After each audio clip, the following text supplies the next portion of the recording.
Assalamualaikum warahmatullahi wabarakatuh. Perkenalkan, nama saya Fitriani dengan stambuk N1D1 19064, jurusan Bahasa dan Sastra, Prodi Sastra Indonesia, Fakultas Ilmu Budaya, Universitas Halluoleo.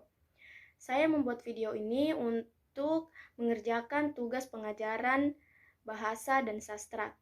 Di sini saya akan mengajar tentang struktur teks cerpen dan kaidah kebahasaan teks cerpen. Assalamualaikum warahmatullahi wabarakatuh. Selamat pagi anak-anak. Saya di sini akan mengajar tentang struktur teks cerpen dan kaidah kebahasaan teks cerpen. Saya akan absen dulu ya.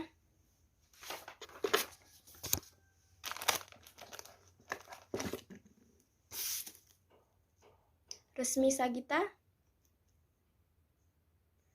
Siti Hadijah, Richa Harmila. Oke anak-anak, di sini bagaimana dengan materi minggu lalu? Apakah ada yang masih ingat tentang cerpen? Apa itu cerpen? Bagaimana itu teks cerpen? Ya, langsung saja, kan kemarin sudah membaca cerpen, salah satu cerpen yang Ibu sudah kasihkan kepada kalian. Hari ini Ibu akan mengajar tentang struktur teks cerpen. Dalam cerpen itu memiliki beberapa struktur. Yang pertama, abstrak. Abstrak adalah gambaran umum secara keseluruhan mengenai berbagai situasi, peristiwa, dan bermacam unsur lain dalam cerita. Dalam tahap ini, ide kasar penulis biasanya dimunculkan, namun belum ada awal yang benar-benar konkret. Yang kedua, orientasi. Bagian ini memperkenalkan setting atau latar cerita baik dalam segi waktu, tempat, maupun peristiwa. Orientasi juga dapat dimulai memperkenalkan tokoh, menata berbagai adegan, dan menjelaskan hubungan antar tokoh.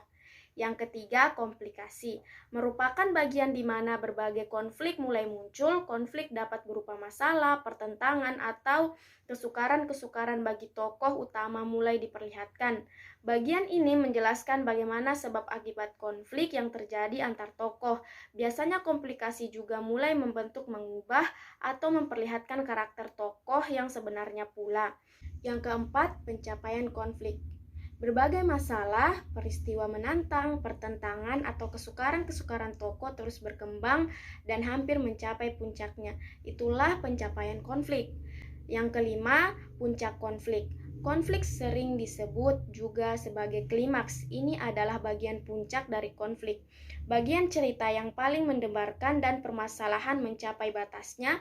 Bagian ini juga akan menentukan berbagai perubahan nasib dari tokohnya, terutama tokoh protagonis dan antagonis. Biasanya plot yang terjadi adalah keberhasilan atau justru kegagalan protagonis. Yang keenam, evaluasi. Evaluasi yaitu konflik atau berbagai masalah lain yang telah memuncak mulai mendapatkan pencerahan untuk jalan penyelesaiannya.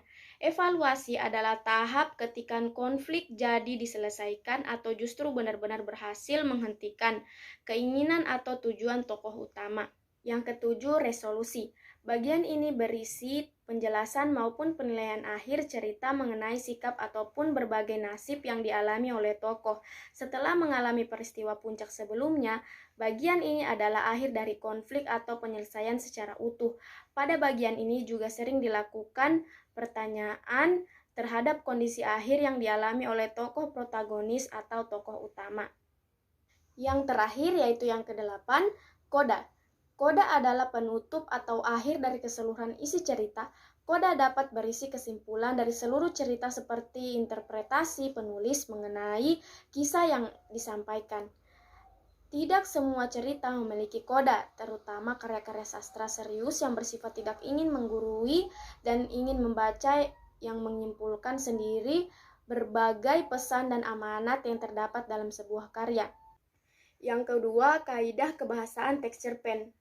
Kaidah kebahasaan teks cerpen juga dikarakteristikan dapat dikenal dari bahasa yang digunakan di dalamnya. Ciri bahasa dari cerpen adalah sebagai berikut. Yang pertama, membuat kata sifat yang mendeskripsikan pelaku seperti penampilan fisik juga kepribadian tokoh yang diceritakan dalam cerpen, seperti misalnya sosoknya tinggi atau perawakannya gagah, rambutnya beruban, dan sifat tokoh lainnya. Yang kedua, Memuat kata keterangan untuk mendeskripsikan latar waktu, tempat, dan suasana. Sebagai contoh misalkan, di pagi hari yang cerah, di kebun bambu yang rimbun dengan dedaunan dan lain sebagainya. Yang ketiga, menggunakan kalimat langsung dan juga tidak langsung untuk penulisan dalam percakapan di dalam cerpen. Keempat, bisa menggunakan gaya bahasa yang bersifat konotasi seperti misalnya pucuk langit, memanggang bus, bajing loncat, dan mulut terminal. Yang kelima, bahasa yang digunakan tidak baku dan tidak formal, bisa menggunakan gaya bahasa perbandingan, pertentangan, pertautan, maupun perulangan. Itulah pembahasan tentang struktur dan kaidah kebahasaan teks cerpen. Itulah hasil mengajar saya dari RPP yang telah saya buat. Jika ada salah-salah kata mohon dimaafkan. Wabillahi taufiq walhidayah. Wassalamualaikum warahmatullahi wabarakatuh.